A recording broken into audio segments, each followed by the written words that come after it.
ఒక యువతిపై లైంగిక దాడి నిరూపణ కావడంతో జీవిత ఖైదు విధించింది ఇవాళ మొహాలీ కోర్టు.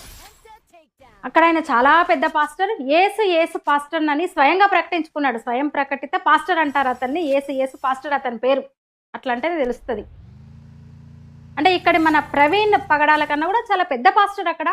ఇంచుమించు మనం బెల్లంపల్లి సతీష్ ఆ స్థాయి అనుకోవచ్చులేండి. అలా 2018లో ఆయన మీద కేసు నమోదైంది.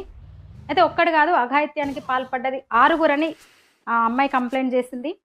అయితే ఇతనితో పాటు జితేందర్ కుమార్, అక్బర్ భట్టి, రాజేష్ చౌదరి, సితార్ అలీ, సందీప్ పెహల్వాన్ వీళ్ళందరూ కూడా నిందితులుగా ఉండే. అయితే ఫైనల్గా కోర్టు వాళ్ళను నిర్దోషులుగా ప్రకటించింది 5గురిని. ఇతను ఒక్కరిని దోషిగా తేల్చింది. అంటే భజీందర్ అంటే విదేశాలకు వెళ్ళి స్థిరపడడానికి తనకు సహాయం చేస్తా అన్నాడు. మొహాలీలోని అంటే ఆ విషయం గురించి మాట్లాడేందుకు మొహాలీలోని సెక్టార్ 63లోని తన నివాసానికి పిలిపించుకున్నాడు. అక్కడ తన మీద